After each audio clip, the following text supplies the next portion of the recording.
Columbia Broadcasting System and its affiliated stations present Orson Welles and the Mercury Theater on the air in The War of the Worlds by H.G. Wells.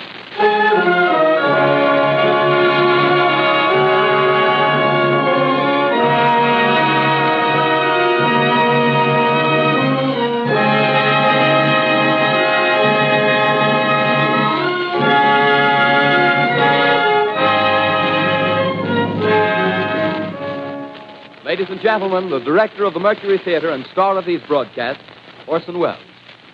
We know now that in the early years of the 20th century, this world was being watched closely by intelligences greater than man's, and yet as mortal as his own. We know now that as human beings busied themselves about their various concerns, they were scrutinized and studied, perhaps almost as narrowly as a man with a microscope might scrutinize the transient creatures that swarm and multiply in a drop of water. With infinite complacence, people went to and fro over the earth about their little affairs, serene in the assurance of their dominion over this small, spinning fragment of solar driftwood, which by chance or design, man has inherited out of the dark mystery of time and space.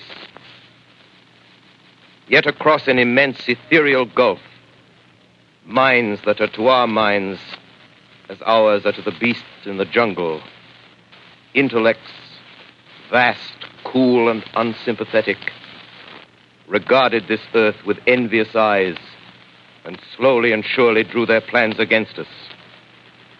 In the 39th year of the 20th century came the Great Disillusionment. It was near the end of October. Business was better. The war scare was over. More men were back at work. Sales were picking up. On this particular evening, October 30th, the Crosley service estimated that 32 million people were listening in on radios. For the next 24 hours, not much change in temperature. A slight atmospheric disturbance of undetermined origin is reported over Nova Scotia, causing a low-pressure area to move down rather rapidly over the northeastern states, bringing a forecast of rain accompanied by winds of light gale force. Maximum temperature 66, minimum 48. This weather report comes to you from the Government Weather Bureau. We take you now to the Meridian Room in the Hotel Park Plaza in downtown New York, where you will be entertained by the music of Raymond Raquello and his orchestra.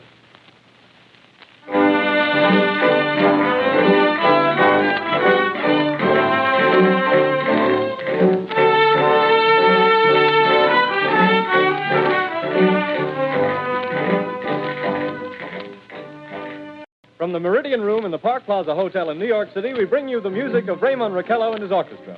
With a touch of the Spanish, Raymond Raquello leads off with La Comparsita.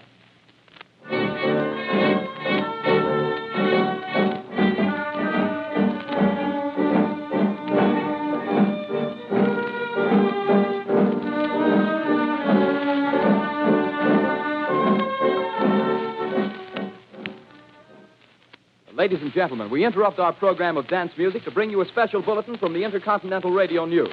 At 20 minutes before 8 Central Time, Professor Farrell of the Mount Jennings Observatory, Chicago, Illinois, reports observing several explosions of incandescent gas occurring at regular intervals on the planet Mars. The spectroscope indicates the gas to be hydrogen and moving toward the Earth with enormous velocity. Professor Pearson of the observatory at Princeton confirms Farrell's observation and describes the phenomenon as, quote, like a jet of blue flame shot from a gun, unquote. We now return you to the music of Raymond Raquello, playing for you in the Meridian Room of the Park Plaza Hotel, situated in downtown New York.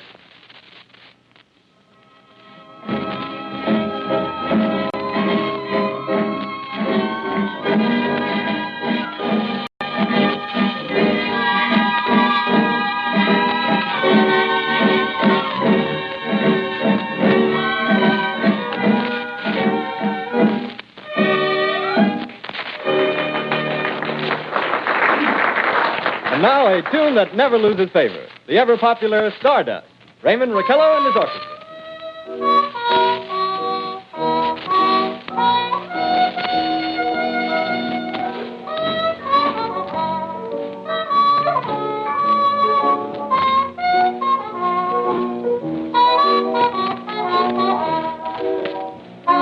Thank you. Ladies and gentlemen, following on the news given in our bulletin a moment ago, the Government Meteorological Bureau has requested the large observatories of the country to keep an astronomical watch on any further disturbances occurring on the planet Mars. Due to the unusual nature of this occurrence, we have arranged an interview with the noted astronomer, Professor Pearson, who will give us his views on this event. In a few moments, we will take you to the Princeton Observatory at Princeton, New Jersey. We return you until then to the music of Raymond Raquello and his orchestra.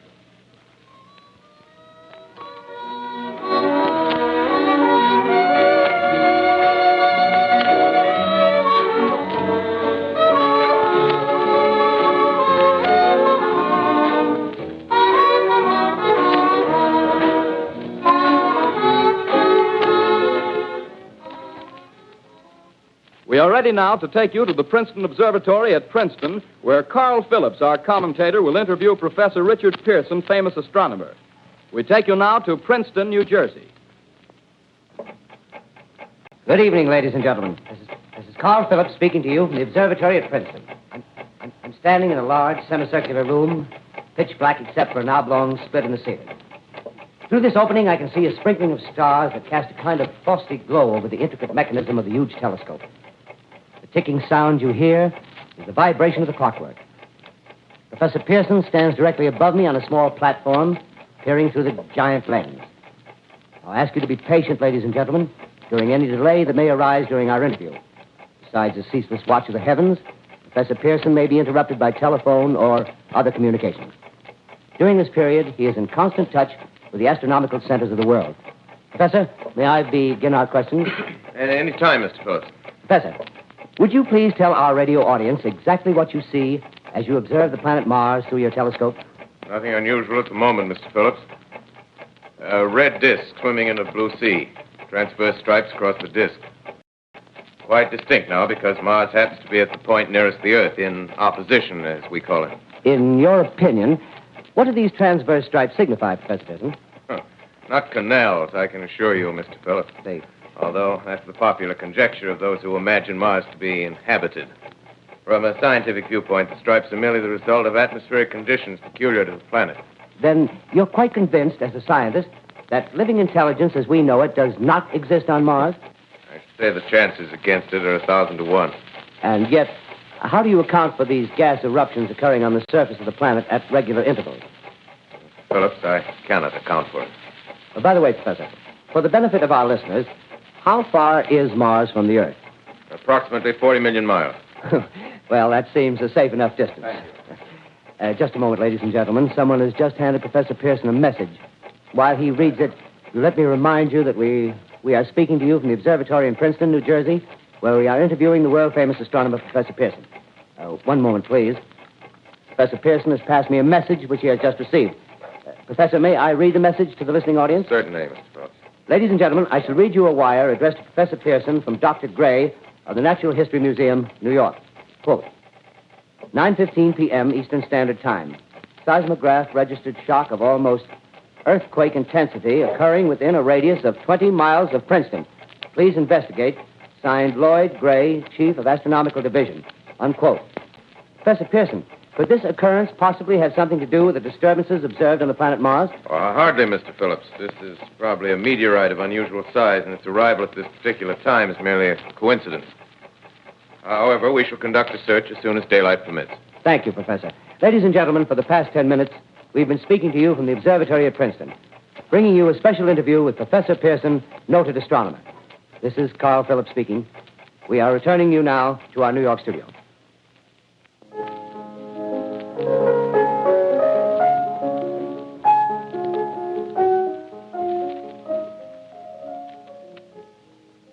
Ladies and gentlemen, here is the latest bulletin from the Intercontinental Radio News. Toronto, Canada. Professor Morse of Macmillan University reports observing a total of 3 explosions on the planet Mars between the hours of 7:45 p.m. and 9:20 p.m. Eastern Standard Time. This confirms earlier reports received from American observatories. Now, nearer home, comes a special bulletin from Trenton, New Jersey. It is reported that at 8:50 p.m., a huge flaming object, believed to be a meteorite, fell on a farm in the neighborhood of Grover's Mill, New Jersey, 22 miles from Trenton. The flash in the sky was visible within a radius of several hundred miles, and the noise of the impact was heard as far north as Elizabeth. We have dispatched a special mobile unit to the scene, And we'll have our commentator, Carl Phillips, give you a word picture of the scene as soon as he can reach there from Princeton. In the meantime, we take you to the Hotel Martinet in Brooklyn, where Bobby Millett and his orchestra are offering a program of dance music.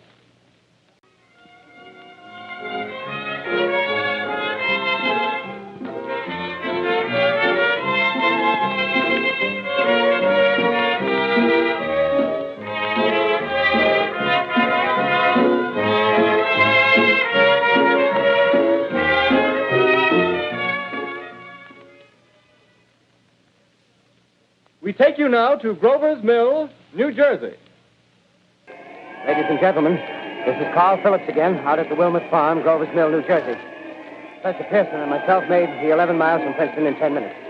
Well, I hardly know where to begin. To paint for you a word picture of the strange scene before my eyes, like something out of a modern Arabian Nights. Well, I just got here. I haven't had a chance to look around yet. I guess that's it. Yes, I guess that's the thing directly in front of me. Half buried in a vast pit. Must have struck with terrific force. The ground is covered with splinters of a tree. It must have struck on its way down. But I can see of the object itself doesn't look very much like a meteor. At least not the meteors I've seen. It looks more like a huge cylinder. Has a diameter of, what would you say, Professor Pearson? What's that? What would you say, what's the diameter of this? About 30 yards. About 30 yards. The metal on the sheath is, well, I've never seen anything like it. The color is sort of yellowish white. Its curious spectators now are pressing close to the object in spite of the efforts of the police to keep them back. They're getting in front of my line of vision. Would you mind standing one side, please? While the policemen are pushing the crowd back. Here's Mr. Wilmot, owner of the farm here. He may have some interesting facts to add. Mr. Wilmot, would you please tell the radio audience as much as you remember of this rather unusual visitor that dropped in your backyard? Step closer, please. Ladies and gentlemen, this is Mr. Wilmot. Well, I was listening to the radio. Closer and louder, please. Pardon me? Louder, please, closer. Yes. I was listening to the radio and kind of drowsing. That professor fellow was talking about Mars, so I was half dozing and half... Yes, Mr. Wilmot, and then what happened? Well, as I was saying, I was listening to the radio, kind of halfway. Yes, Mr. Wilmot, and then you saw something. Well, not first off. I heard something. And what did you hear? A hissing sound like this. Kind of like a 4th of July rocket. Yes, then what? I turned my head out the window and would have sworn I was to sleep and dreaming. Yes? I seen a kind of greenish streak and then zingo. Something smacked the ground, knocked me clear out of my chair. Well, were you frightened, Mr. Wilmot? Well, I ain't quite sure. I reckon I was kind of riled. Well, thank you, Mr. Wilmot. Thank you very much. Yeah, you want me to No, talk that's some quite more? all right. That's plenty. Ladies and gentlemen, you've just heard Mr. Wilmot, owner of the farm where this thing has fallen. I wish I could convey the atmosphere, the background of this fantastic scene. Hundreds of cars are parked in a field in back of us, and the police are trying to rope off the roadway leading into the farm, but it's no use. They're breaking right through. The car's headlights throw an enormous spotlight on the pit where the object's half buried. Now, some of the more daring souls now are venturing near the edge. Their silhouettes stand out against the metal sheen. One man wants to touch the thing. He's having an argument with the policeman. Now, the policeman wins. Now, ladies and gentlemen, there's something I haven't mentioned in all this excitement, but it's becoming more distinct. Perhaps you've caught it already on your radio. Listen, please. Do you hear it? It's a curious humming sound that seems to come from inside the object. I'll move the microphone nearer. Here. Now, we're not more than 25 feet away. Can you hear it now? Professor Pearson. Yes, Mr. Wells. Can you tell us the meaning of that scraping noise inside the thing? Possibly the unequal cooling of its surface. I say, do you still think it's a meteor, Professor? I don't know what to think. The metal casing is definitely extraterrestrial. Not found on this Earth. Friction with the Earth's atmosphere usually tears holes in a meteorite. This thing is smooth, and you can see its cylindrical Just a minute. shape. Something's happening. Ladies and gentlemen, this is terrific. This end of the thing is beginning to flake off. The top is beginning to rotate like a screw, and the thing must be hollow. He's moving. Keep back. Keep those men back. Keep back there. Keep those idiots back. Ladies, off. The top's loose. Look out there. Stand back. ladies and gentlemen, this is the most terrifying thing I've ever witnessed. Wait a minute.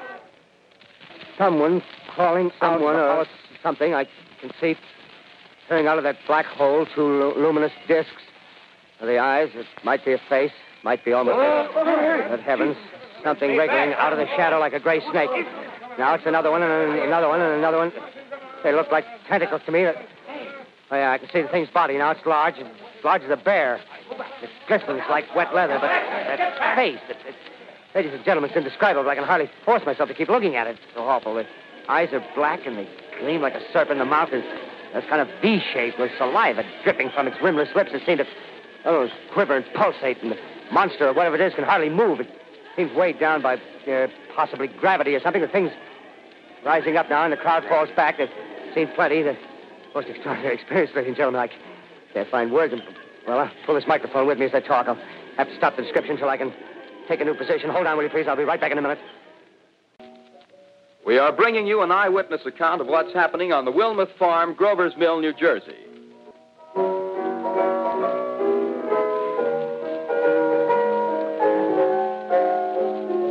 We now return you to Carl Phillips at Grover's Mill. Ladies and gentlemen, am I on? Ladies and gentlemen, here I am, back of a stone wall that adjoins Mr. Wilmuth's garden. From here, I get a sweep of the whole scene. I'll give you every detail as long as I can talk and as long as I can see. More state police have arrived. They're drawing up a cordon in front of the pit. About 30 of them. No need to push the crowd back now. They're willing to keep their distance. The captain's conferring with someone. Can't quite see who. Oh, yes, I believe it's Professor Pearson. Yes, it is. Now they've parted, and the professor moves around one side, studying the object while the captain and two policemen advance with something in their hands. I can see it now. It's a white handkerchief tied to a pole. Flag of truce. If those creatures know what that means, what anything means. Wait a minute, something's happening. Humped shape is rising out of the pit. I can make out a small beam of light against a mirror. What's that? There's a jet of flame springing from the mirror, and it leaps right at the advancing men. It strikes them head on. Lord, they're turning into flames. Now the whole field's caught up by the woods, the barns, the gas tanks of the automobiles spreading everywhere. Coming this way now, about 20 yards to my right. Ladies and gentlemen, due to circumstances beyond our control, we are unable to continue the broadcast from Grover's Mill. Evidently, there's some difficulty with our field transmission. However, we will return to that point at the earliest opportunity. In the meantime, we have a late bulletin from San Diego, California. Professor Indelkoffer, speaking at a dinner of the California Astronomical Society, expressed the opinion that the explosions on Mars are undoubtedly nothing more than severe volcanic disturbances on the surface of the planet. We continue now with our piano interlude.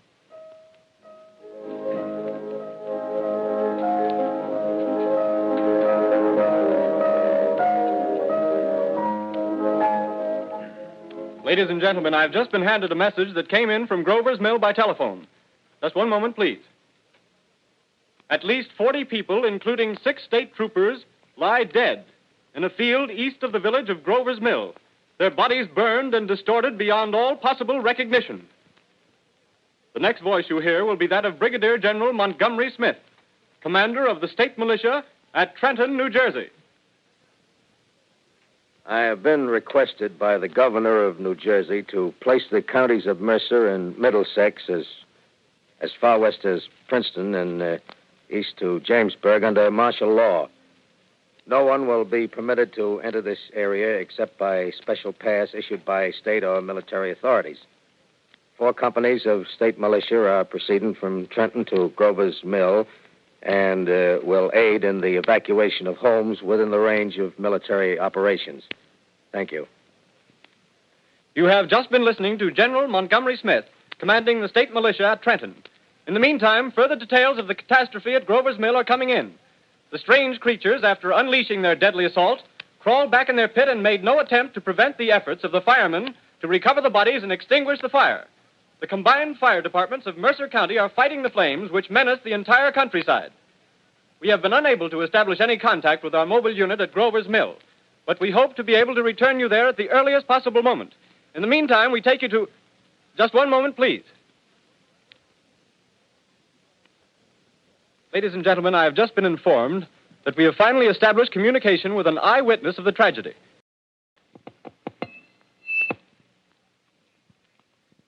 Of the creatures in the rocket cylinder at Grover's Mill, I can give you no authoritative information, either as to their nature, their origin, or their purposes here on Earth. Of their destructive instrument, I might venture some conjectural explanation. For want of a better term, I shall refer to the mysterious weapon as a heat ray. It's all too evident that these creatures have scientific knowledge far in advance of our own. It's my guess that in some way they are able to generate an intense heat in a chamber of practically absolute non-conductivity. This intense heat they project in a parallel beam against any object they choose by means of a polished parabolic mirror of unknown composition, much as the mirror of a lighthouse projects a beam of light. That is my conjecture of the origin of the heat ray. Thank you, Professor Pearson. Ladies and gentlemen, here is a bulletin from Trenton. It is a brief statement informing us that the charred body of Carl Phillips has been identified in a Trenton hospital. Now, here's another bulletin from Washington, D.C. The Office of the Director of the National Red Cross reports 10 units of Red Cross emergency workers have been assigned to the headquarters of the state militia, stationed outside of Grover's Mill, New Jersey. Here's a bulletin from State Police, Princeton Junction. The fires at Grover's Mill and vicinity are now under control. Scouts report all quiet in the pit, and there is no sign of life appearing from the mouth of the cylinder. Now, ladies and gentlemen, we have a special statement from Mr. Harry McDonald, Vice President in charge of operations. We have received a request from the State Militia of Trenton to place at their disposal our entire broadcasting facilities. In view of the gravity of the situation, and believing that radio has a responsibility to serve in the public interest at all times, we are turning over our facilities to the State Militia at Trenton. We take you now to the field headquarters of the state militia near Grover's Mill, New Jersey. This is Captain Lansing of the Signal Corps, attached to the state militia, now engaged in military operations in the vicinity of Grover's Mill. Situation arising from the reported presence of certain individuals of unidentified nature is now under complete control.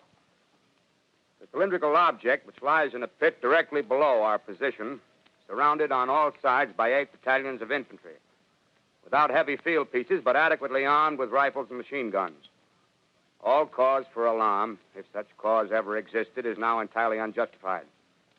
The things, whatever they are, do not even venture to poke their heads above the pit. I can see their hiding place plainly in the glare of the searchlights here. With all their reported resources, these creatures can scarcely stand up against heavy machine gun fire. Anyway, it's an interesting outing for the troops. I can make out their khaki uniforms crossing back and forth in front of the lights. Looks almost like a real war. There appears to be some slight smoke in the woods bordering the Millstone River, probably fire started by campers. Well, we ought to see some action soon. One of the companies is deploying on the left flank. A quick thrust and it'll all be over. Now, wait a minute. I see something on top of the cylinder. No, it's nothing but a shadow. Now the troops are on the edge of the Wilmot Farm. 7,000 armed men closing in on an old metal tube. A tub, rather. Well, wait, that wasn't a shadow. It's something moving. Solid metal, kind of a shield-like affair rising up out of the cylinder. It's going higher and higher. What? It's standing on legs, actually rearing up on a sort of metal framework. Now it's reaching above the trees and the searchlights are on it. Hold on.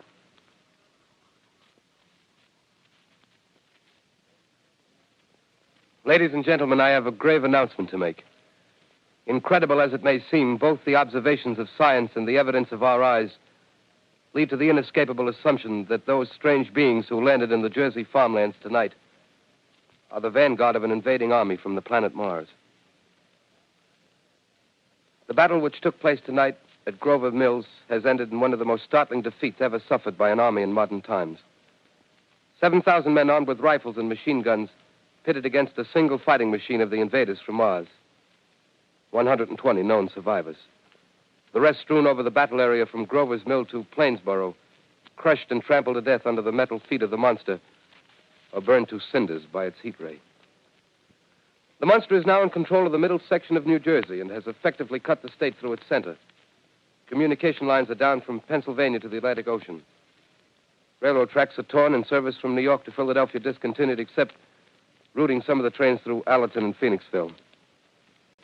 Highways to the north, south, and west are clogged with frantic human traffic. Police and army reserves are unable to control the mad flight. By morning, the fugitives will have swelled Philadelphia, Camden, and Trenton, it is estimated, to twice their normal population. Martial law prevails throughout New Jersey and eastern Pennsylvania. At this time, we take you to Washington for a special broadcast on the national emergency. The Secretary of the Interior. Citizens of the nation, I shall not try to conceal the gravity of the situation that confronts the country, nor the concern of your government in protecting the lives and property of its people. However, I wish to impress upon you, private citizens and public officials, all of you, the urgent need of calm and resourceful action. Fortunately, this formidable enemy is still confined to a comparatively small area, and we may place our faith in the military forces to keep them there. In the meantime, placing our faith in God, we must continue the performance of our duties, each and every one of us, so that we may confront this destructive adversary with a nation united, courageous, and consecrated to the preservation of human supremacy on this earth. I thank you. You have just heard the Secretary of the Interior speaking from Washington. Bulletins too numerous to read are piling up in the studio here. We're informed that the central portion of New Jersey is blacked out from radio communication due to the effect of the heat ray upon power lines and electrical equipment. Here's a special bulletin, New York. Cables have been received from English, French, and German scientific bodies offering assistance. Astronomers report continued gas outbursts at regular intervals on the planet Mars. The majority voiced the opinion that the enemy will be reinforced by additional rocket machines. There have been several attempts made to locate Professor Pearson of Princeton, who has observed Martians at close range. It is feared he was lost in the recent battle. Langham Field, Virginia. Scouting planes report 3 Martian machines visible above treetops, moving north toward Somerville with population fleeing ahead of them. The heat ray is not in use, although advancing at express train speed, invaders pick their way carefully. They seem to be making a conscious effort to avoid destruction of cities and countryside. However, they stop to uproot power lines, bridges, and railroad tracks. Their apparent objective is to crush resistance, paralyze communication, and disorganize human society. Here is a bulletin from Basking Ridge, New Jersey. Coon hunters have stumbled on a second cylinder similar to the first, embedded in the great swamp 20 miles south of Morristown. Army field pieces are proceeding before the cylinder can be opened and the fighting machine rigged. They are taking up a position in the foothills of Watchung Mountains. Another bulletin from Langham Field, Virginia. Scouting planes report enemy machines, now 3 in number, increasing speed northward, kicking over houses and trees in their evident haste to form a conjunction with their allies south of Morristown.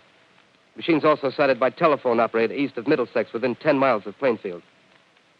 Here's a bulletin from Winston Field, Long Island. A fleet of Army bombers carrying heavy explosive flying north in pursuit of enemy. Scouting planes act as guides. They keep the speeding enemy in sight.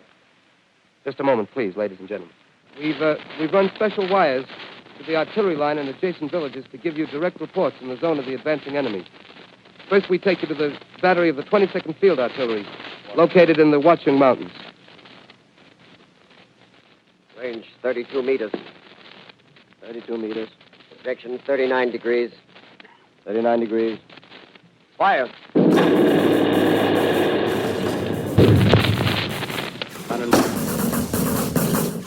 140 yards to the right, sir.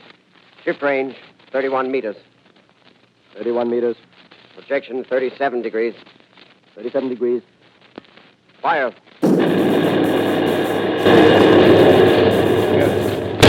Hit, sir. Got the tripod of one of them. At the range, shift 30 meters. 30 meters. Projection 27 degrees. 27 degrees. Fire.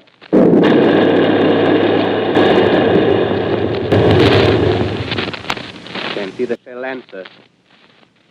Letting off a smoke. What is it? Projection 24 degrees. 24 degrees. Fire.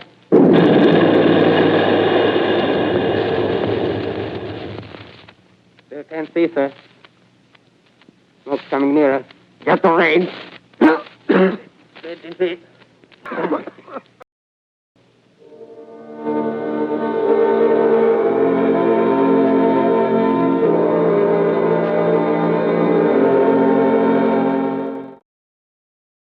As I set down these notes on paper, I'm obsessed by the thought that I may be the last living man on Earth.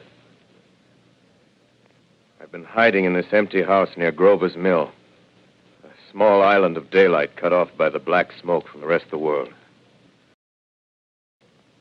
All that happened before the arrival of these monstrous creatures in the world now seems part of another life. A life that has no continuity with the present. Furtive existence of the lonely derelict who pencils these words on the back of some astronomical notes bearing the signature of Richard Pearson. I look down at my blackened hand. Try to connect them with a professor who lives at Princeton and who, on the night of October 20th, glimpsed through his telescope an orange splash of light on a distant planet. My wife, my colleagues, my students, my books, my observatory, my world. Where are they? Did they ever exist? Am I Richard Pearson? You are listening to a CBS presentation of Orson Welles and the Mercury Theater on the Air in an original dramatization of The War of the Worlds by H.G. Wells. The performance will continue after a brief intermission. This is the Columbia Broadcasting System.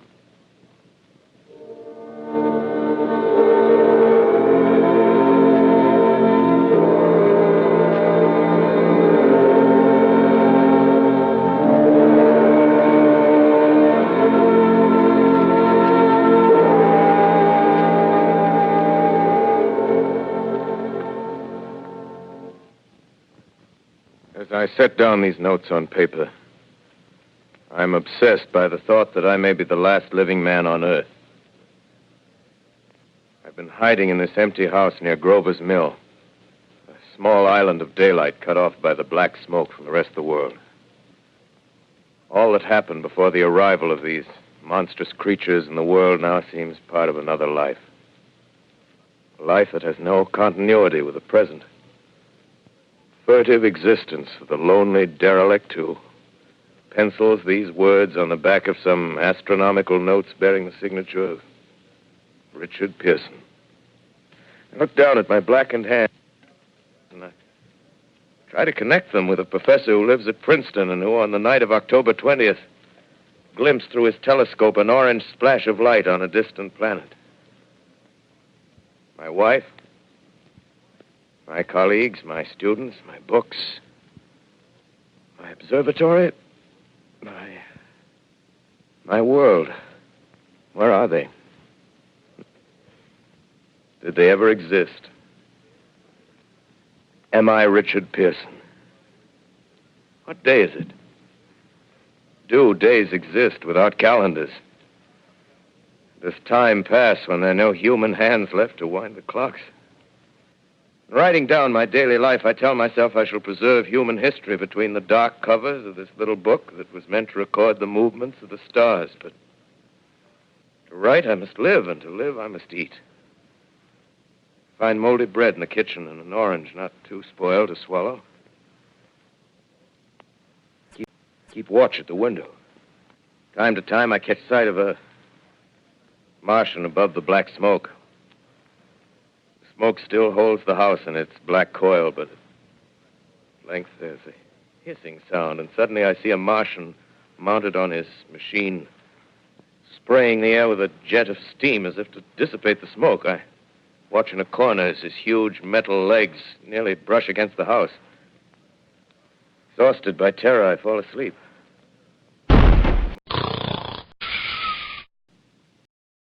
Morning. Sun streams in the window. The black cloud of gas is lifted, and the scorched meadows to the north look as though a black snowstorm had passed over them. I venture from the house. I make my way to a road, no traffic. Here and there, a wrecked car, baggage overturned, a blackened skeleton. Push on north. For some reason, I feel safer trailing these monsters than running away from them.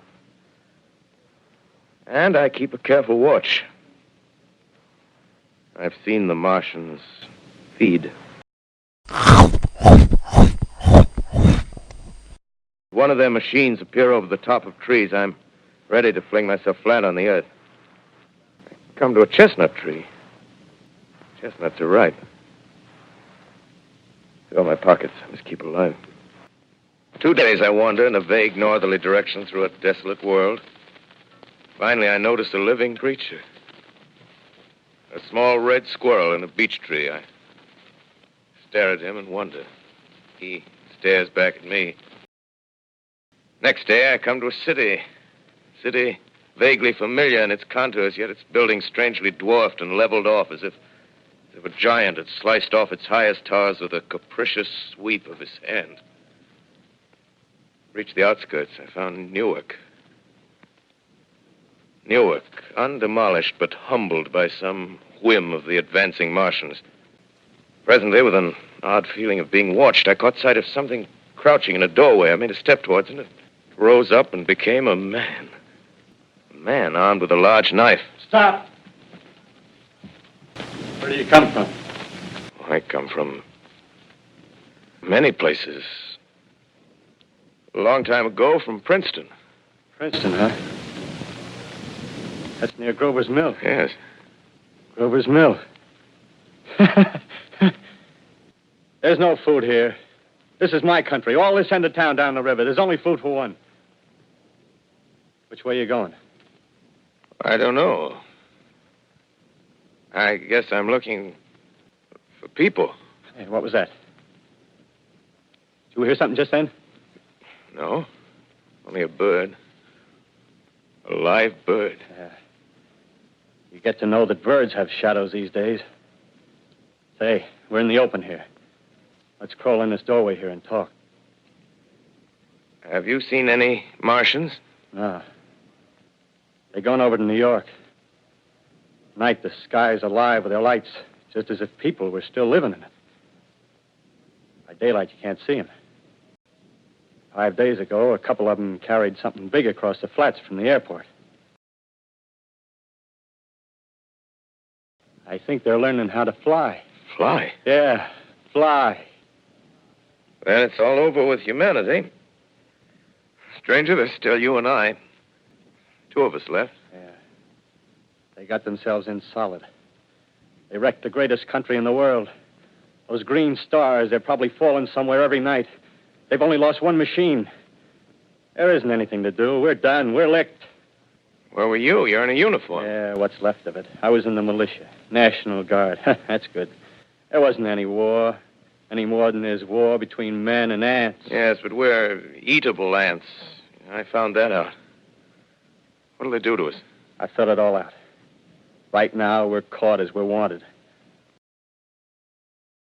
A Martian only has to go a few miles to get a crowd on the run.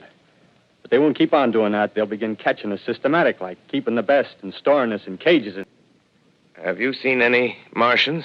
No. They're going over to New York. Night, the sky's alive with their lights, just as if people were still living in it. By daylight, you can't see them. 5 days ago, a couple of them carried something big across the flats from the airport. I think they're learning how to fly. Fly? Yeah, fly. Then it's all over with humanity. Stranger, there's still you and I. 2 of us left. Yeah. They got themselves in solid. They wrecked the greatest country in the world. Those green stars, they're probably falling somewhere every night. They've only lost one machine. There isn't anything to do. We're done. We're licked. Where were you? You're in a uniform. Yeah, what's left of it. I was in the militia. National Guard. That's good. There wasn't any war. Any more than there's war between men and ants. Yes, but we're eatable ants. I found that out. What'll they do to us? I thought it all out. Right now, we're caught as we're wanted. A Martian only has to go a few miles to get a crowd on the run. But they won't keep on doing that. They'll begin catching us systematic, like keeping the best and storing us in cages and things. They haven't begun on us yet. Not begun? Not begun. All that's happened so far is because we don't have sense enough to keep quiet. Bothering them with guns and such stuff and losing our heads and rushing off in crowds. No, instead of our rushing around blind, we got to fix ourselves up. Fix ourselves up according to the way things are now. Cities, nations, civilization, progress. Yes, but if that's so, what is there to live for? Well, there won't be any more concerts for 1 million years or so and no nice little dinners at restaurants. If it's amusement you're after, I guess the game's up. What is there left? Life, that's what. I want to live. Yeah, and so do you. We're not going to be exterminated. And I don't mean to be caught either. Tamed and fattened and bred like an ox. What are you going to do? I'm going on. Right under their feet. I got a plan. We men, as men, we're finished. We don't know enough. We got to learn plenty before we got a chance. We've got to live and keep free while we learn, see? I've thought it all out, see? Well, tell me the rest. Well, it isn't all of us that are made for wild beasts. That's what it got to. That's what it got to be. That's why I watched you. Watched you. All those little office workers that used to live in these houses. They be no good. They haven't any stuff in them. They used to run off to work. I've seen hundreds of them running to catch their commuter's train in the morning, afraid they'd get canned if they didn't. Running back at night, afraid they wouldn't be in time for dinner. Lives insured and a little invested in case of accidents. Yeah, and on Sundays, worried about the hereafter. The Martians, they'll be a godsend for those guys. Nice, roomy cages, good food, careful breeding, no worries. Yeah, after a week or so of chasing around the fields on empty stomachs, they'll come and be glad to be caught. You've thought it all out, haven't you? Sure, you bet I have. That isn't all. These Martians are going to make pets of some of them. Train them to do tricks. Who knows, get sentimental over the pet boy who grew up and had to be killed. They'll train to hunt us. Oh, no. It's impossible.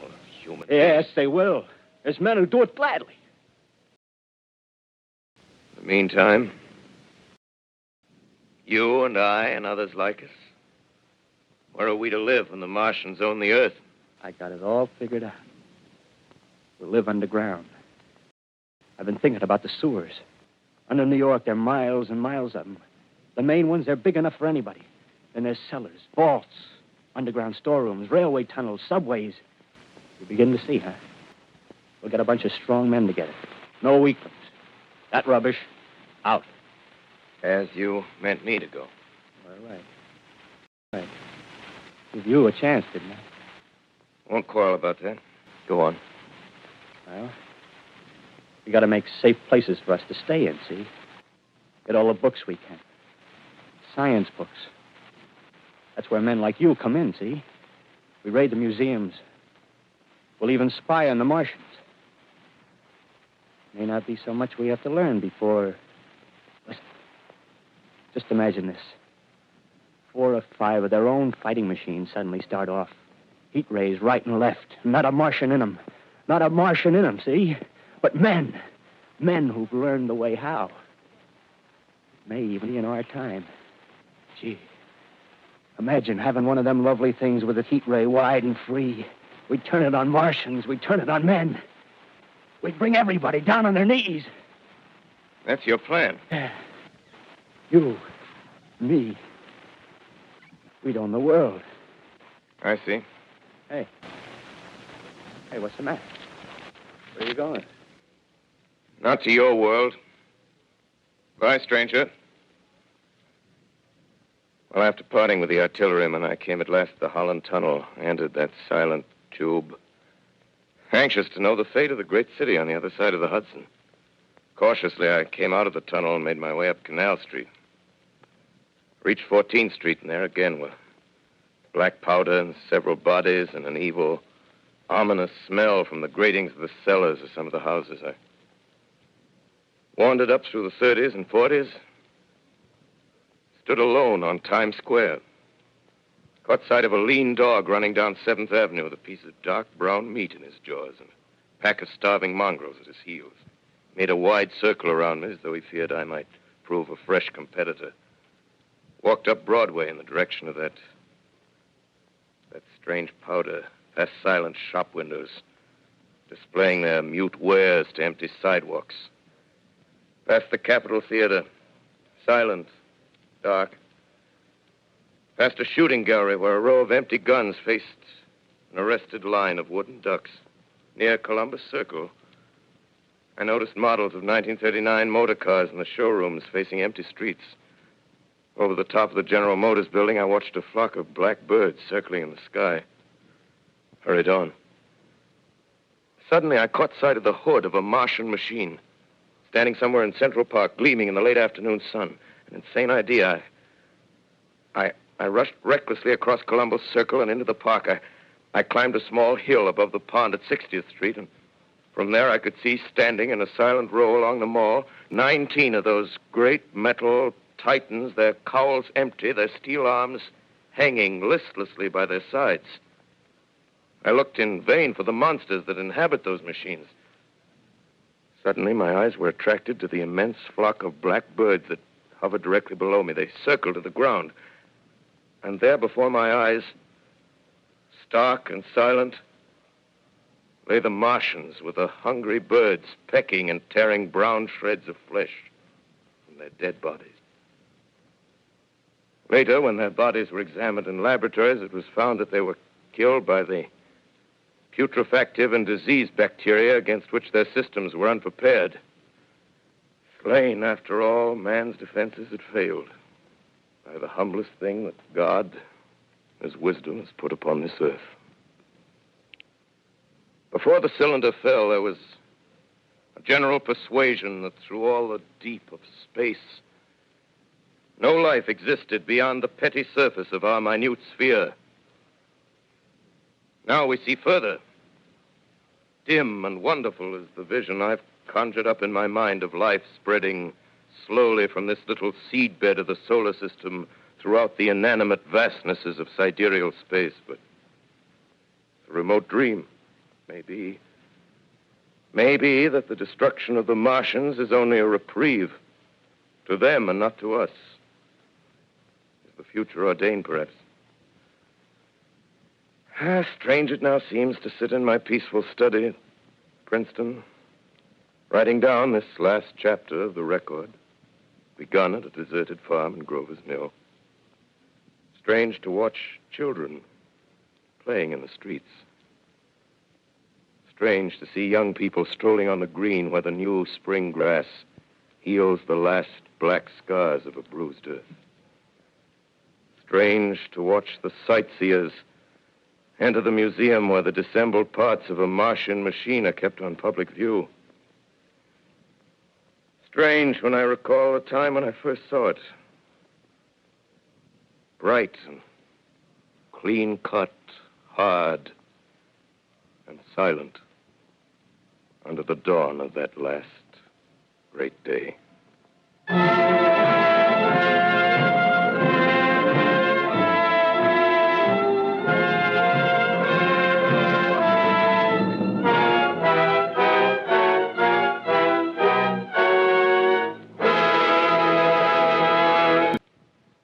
This is Orson Welles, ladies and gentlemen, out of character to assure you that the War of the Worlds has no further significance than as the holiday offering it was intended to be. The Mercury Theater's own radio version of dressing up in a sheet and jumping out of a bush and saying, boo. Starting now, we couldn't soap all your windows and steal all your garden gates by tomorrow night, so we did the best next thing. We annihilated the world before your very ears and utterly destroyed the CBS. You will be relieved, I hope, to learn that we didn't mean it and that both institutions are still open for business. So goodbye, everybody, and remember, please, for the next day or so, the terrible lesson you learned tonight. That grinning, glowing, globular invader of your living room is an inhabitant of the pumpkin patch, and if your doorbell rings and nobody's there, that was no Martian. It's Halloween.